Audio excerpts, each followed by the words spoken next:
In May 2024, the European Commission fined one of the world's largest food companies €337.5 million. Not for fixing prices with a competitor. Not for selling anything unsafe. Not for misleading anybody about what was in the packet. The company was fined, in part, for refusing to sell its own products to a broker in Germany. And for stopping supply in the Netherlands. Read that again, because it sounds like a mistake. A business was punished by a competition regulator for declining to sell to somebody, and for not sending enough product to a country. That is not how most people imagine competition law works. We tend to think of it as stopping companies from colluding, or from crushing rivals. Not as forcing a manufacturer to supply a middleman it would rather not deal with. But once you understand why that fine was imposed, you understand something much larger. You understand what actually stops the price of a chocolate bar from being whatever the manufacturer feels like charging. And you understand why the answer to that question changed, permanently, for one country in Europe, in a way that had almost nothing to do with tariffs. This is a story about arbitrage, which is a word I promise will not stay abstract for long. Let me tell you where we're going. First, that fine, and the mechanism it was punishing. Then what that mechanism was actually protecting, which turns out not to be the thing most people think the single market is for. Then Britain, where the numbers are genuinely surprising and not in the direction you'd expect. And finally what all of it says about how any price, anywhere, actually gets set. So, the fine. The company was Mondelēz, which you may not have heard of, though you have certainly eaten its products. It owns Cadbury, Oreo, Milka, Toblerone, Ritz and TUC, among many others. It is one of the largest producers of chocolate and biscuits on earth. The Commission's decision, published on the 23rd of May 2024, found that between 2015 and 2019 the company had engaged in 22 anti-competitive agreements or concerted practices, in breach of Article 101 of the Treaty on the Functioning of the European Union. And separately, that it had abused a dominant position in certain national markets for chocolate bars, in breach of Article 102. The company acknowledged the breaches, and the fine was reduced by 15% as a result. Now, the specific conduct. 2 examples from the decision. The company refused to supply a broker in Germany. The reason, according to the Commission, was to prevent that broker reselling chocolate tablet products into Austria, Belgium, Bulgaria, and Romania, where the company's prices were higher. And it stopped supplying certain products in the Netherlands, to prevent them being imported into Belgium, where it was selling those same products at higher prices. So the pattern is consistent, and it is not subtle. Sell cheap in one country. Sell expensive in another. And make sure nobody can buy in the first and sell in the second. That practice has a name. Competition lawyers call it a territorial supply constraint, and the trade it prevents is called parallel trade. Let me make that concrete, because the jargon obscures a very simple idea. Suppose a pallet of biscuits leaves a factory. The manufacturer sells it to a retailer in Poland for a certain price, and to a retailer in Belgium for meaningfully more. Same biscuits. Same factory. Same lorry could deliver either. Now, if you are a Belgian retailer and you notice this, the obvious move is to stop buying from your national supplier and instead buy from a wholesaler in Poland, pay the freight, and still come out ahead. You then sell those biscuits in Belgium slightly cheaper than your competitors, and take their customers. That is parallel trade. And notice what it does. It doesn't just save you money. It forces the manufacturer's Belgian price down, because if the Belgian price stays high, more and more product will simply arrive from Poland until the gap closes. Arbitrage is the technical word for that. Buying where something is cheap and selling where it's dear. And the important thing about arbitrage is not that it makes money for the person doing it. It's what it does to prices while they're doing it. Arbitrage closes gaps. It is, mechanically, the force that pushes the price of the same thing toward the same level everywhere it can reach. Which is why a manufacturer might want to stop it. If you can charge different prices in different countries, and prevent anybody moving product between them, you can extract the maximum each market will bear. Richer country, higher price. Poorer country, lower price. And crucially, the higher price is not held down by the lower one, because the two are sealed off from each other. That is what a territorial supply constraint achieves. It doesn't raise costs. It doesn't improve anything. It simply makes sure that the cheap version cannot reach the expensive market. And the Commission's view of this is unusually blunt. It describes restrictions on parallel trade as among the most serious restrictions of competition there are. Not a technical breach. Among the most serious. Now, how much does it actually cost people? The Commission published a study on territorial supply constraints in the EU retail sector in 2020, and it put a number on it. If retailers in countries with higher purchase prices were able to source their supplies from countries with lower purchase prices, consumers across 16 countries studied could save an estimated €14.1 billion. That's about 3.5% across bread and cereals, other food, and alcoholic and non-alcoholic drinks. 3.5% off the grocery bill of 16 countries. Not from anybody producing anything more efficiently. Not from a technological advance. Purely from letting retailers buy where it's cheaper. And it isn't a one-off case. The Commission has fined a sportswear company for banning traders from selling licensed merchandise across borders within the European Economic Area. It fined a large brewer €200 million for hindering cheaper imports of its own beer from the Netherlands into Belgium. Same shape, different products.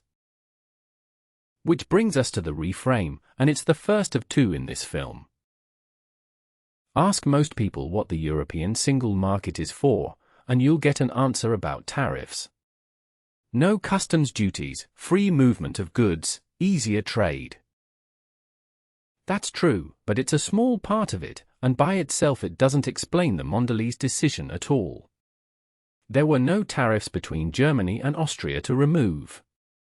Nobody was paying customs duty on a lorry of milk going from Rotterdam to Antwerp.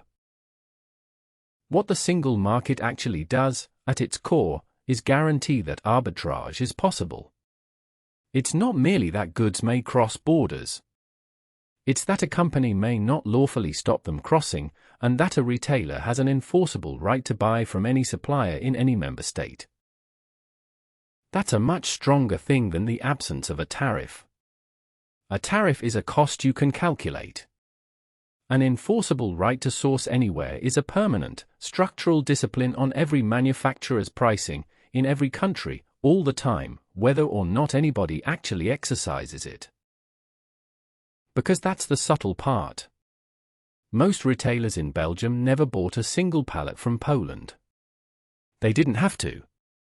The mere possibility that they could was enough to compress the price gap, because a manufacturer setting a Belgian price has to ask itself how far it can push before somebody starts importing. The threat does the work. The trade doesn't have to happen. Now, Britain. Here's where I want to be careful, because the obvious version of this story is wrong, and I'd rather tell you the true one. The obvious version is that Britain left the single market, therefore British food is expensive, therefore you're paying more for the same shopping than someone in France or Germany. That last part is not what the data says. Analysis by IGD, using Eurostat's comparative price level methodology, found that in the run-up to Brexit, food and drink prices in the United Kingdom were below the EU average. Eurostat stopped publishing UK figures after 2020, but IGD reconstructed comparable numbers for the years since, and on that basis the UK has stayed relatively cheap. More striking still, within Europe, food prices tend to be higher in the north and west and lower toward the east and south. And on this measure, UK food prices in 2024 looked more like Eastern Europe than Western Europe. So if the claim is that Britain is uniquely expensive to shop in, the honest answer is no. On price levels, compared with the countries it's usually compared with, Britain is still cheap.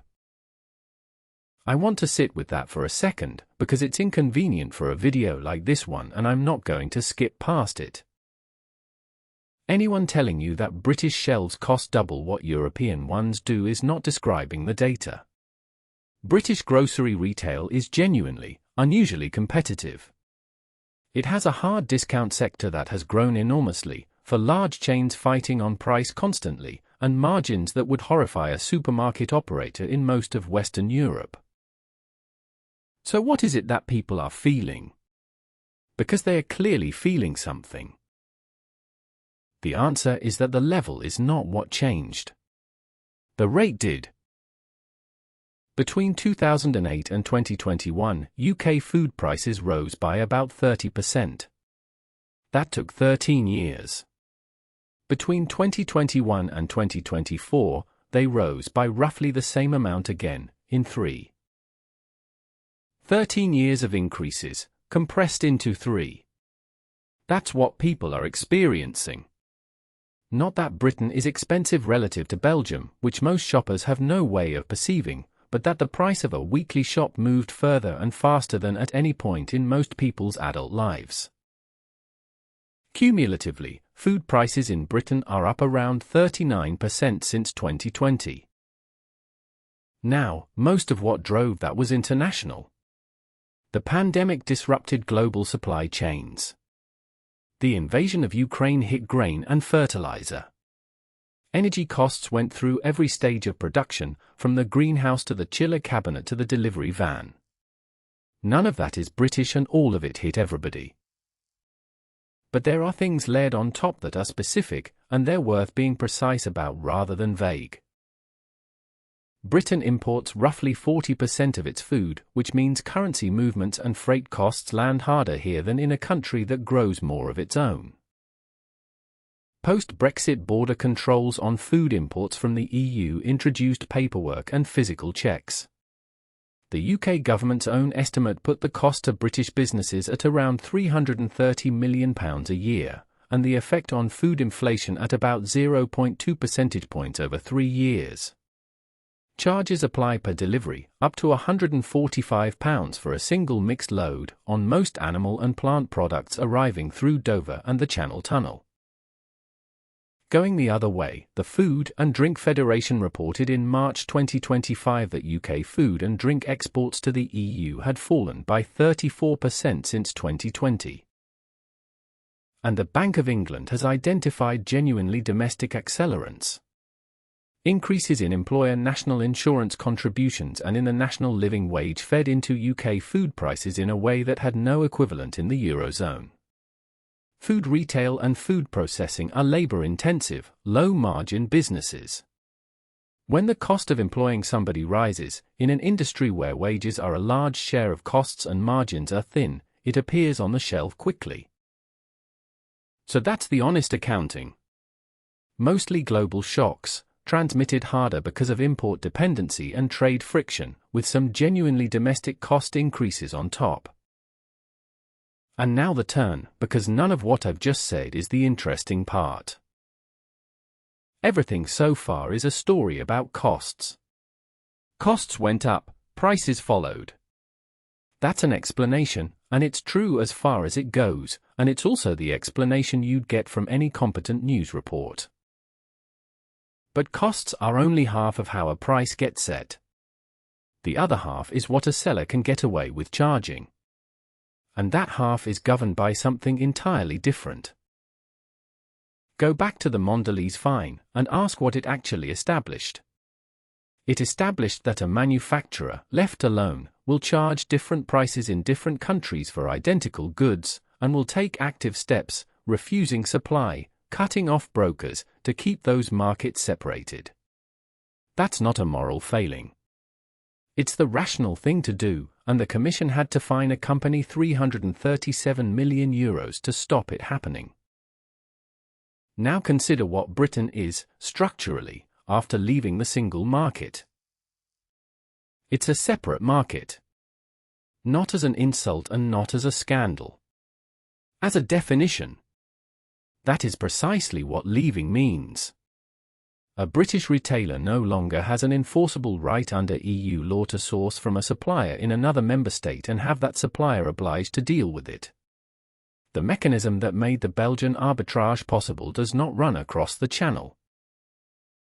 So Britain now occupies, by treaty, the position that the European Commission fines companies hundreds of millions of euros for creating artificially. That's the sentence I'd take away from this whole film. The thing the EU treats as among the most serious restrictions of competition, a market sealed off so cheaper supply cannot reach it, is now Britain's ordinary condition, achieved by agreement rather than by conduct. And I want to be scrupulously fair about what follows from that, because it would be easy to overclaim. It does not mean British prices must be higher. They demonstrably are not, on the level. British grocery competition is fierce, discounters are strong, and domestic rivalry does a great deal of the work that cross-border arbitrage would otherwise do. Britain also has its own competition law.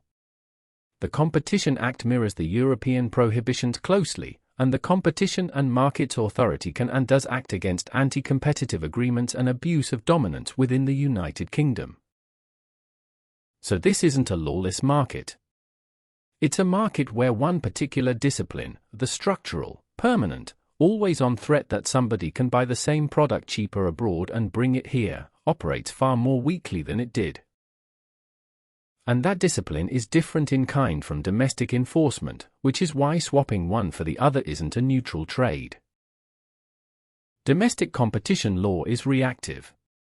Somebody has to notice a problem, investigate it, prove it, and impose a remedy, and that takes years. Arbitrage is continuous, automatic, and requires no one to notice anything.